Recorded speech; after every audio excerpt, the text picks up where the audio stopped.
So China just announced a few weeks ago the outlines of their five-year plan, their economic plan for the coming period. There was a preview in Beijing where their top economic guys gave almost a two-hour briefing on what they will release in early 2021, and it is a bombshell. So as you hear what they're doing, I think it'll give you pause for thought about what they're doing, what we're doing, and what we're not doing. So I would describe this as a bombshell within a surprise. Typically, of course, in the media, the Western media, this is not being covered. So I think you'll be interested in this. Number one, they announced their economic plan for the next 5 years in the context of just having eliminated 100% of extreme poverty. That means in every corner of China, the poorest areas, the rural areas, the mountainous areas, in a project over the last 20, 30 years of eliminating poverty, they have succeeded 100%. That's 1.4 billion people, no more extreme poverty. This is unprecedented in human history. And how did they do it? Well, people have heard about the Chinese high-speed rail. They built tens of thousands of modern rail, much of it high speed, connecting every section of the country. The poor areas with the rich areas, the inside areas with the coastal areas. There was a massive deployment of literacy, education.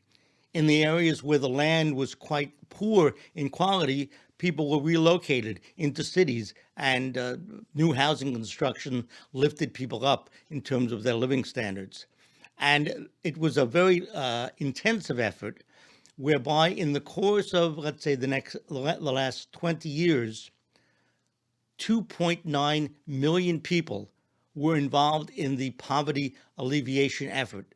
That is, government workers going into villages, towns, and house by house on questions of health, literacy, employment, economics, skill level.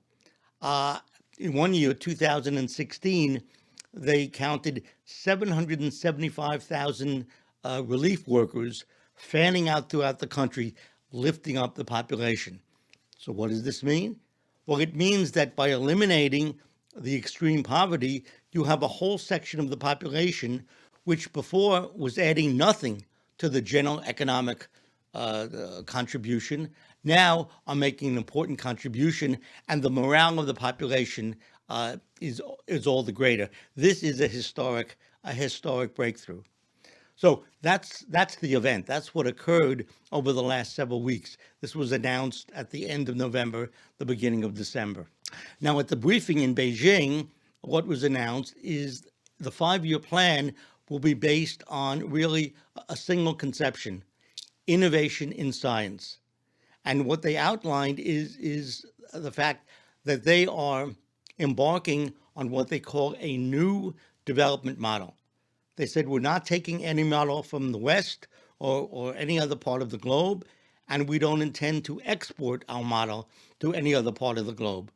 We're developing something which is Chinese and which is unique. And what they outline is that they've made a strategic choice that scientific innovation will be the engine, will be the driver for the economy as a whole. Now, for those who are familiar with the breakthrough work of the American economist and statesman LaRouche, they will know that the idea of a science driver as the generation of value in an economy is absolutely central to a successful economy. So in the course of this 2.5-hour briefing or so, given by the key economists, they laid out why they made this strategic choice that science would be central. Interestingly, they gave no numbers, GDP, regionally, nationally, and for any of you who had to suffer through a college economics course or listen to the babble of the talking heads on TV throwing around numbers and GDP and supply and demand and this curve and that curve, in this briefing, no GDP numbers were given. At a certain point, there were about 300 ambassadors and media at this briefing. At a certain point, the Colombian ambassador to China got up and said, "Well, this is a little bit unusual. You're laying out your economic plan, but you give no GDP numbers. How is this possible? How can we trust that you, China, are going to do what you say you were going to do?" So then one of the economists said, "Well, okay, let me answer this." This is a fellow, Dr. Xin, from the Chinese Academy of Social Sciences. Here's what he said. I think you'll find this interesting. He said, China in the past had a lot of quantitative indicators for both economic and social development. Now, China is transitioning into high quality development and is focusing on optimizing the structure of the economy so that people will focus more on the outcome of development and on quality. If we read between the lines, we can see the numbers and the quantities. The objective to become a leading innovative country means to become, for us, among the top 3 in the world. Innovation will take a higher share. And a culturally strong country implies a culture industry of 10% of GDP. That was the answer. Now, think about it. That is a bombshell. What the Chinese mean by cultural industry are the production of museums, concert halls, aesthetic education, literature itself, poetry, sports.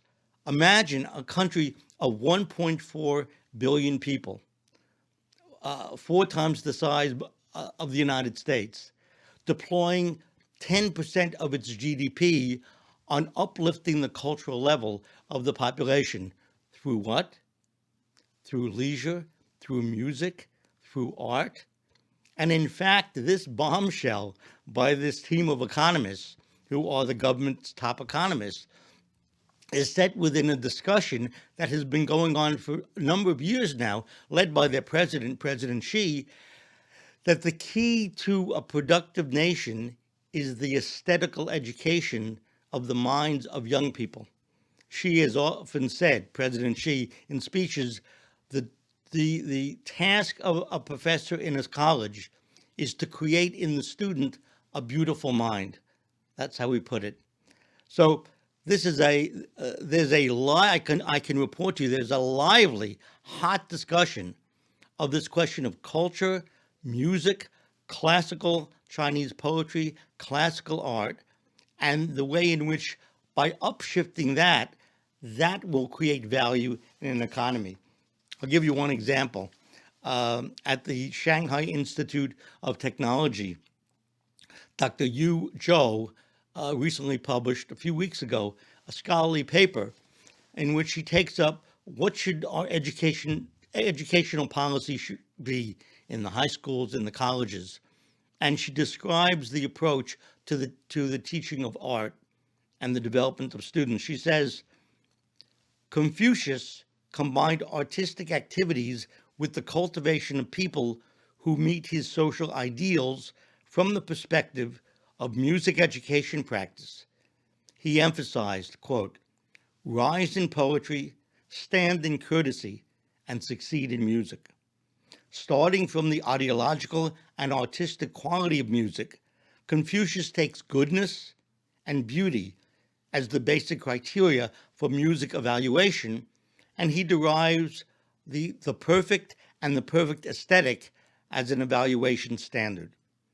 Confucius also attached great importance to music education and proposes 6 lessons for study: ceremony, music, archery, horse-drawn carriage, reading, and math.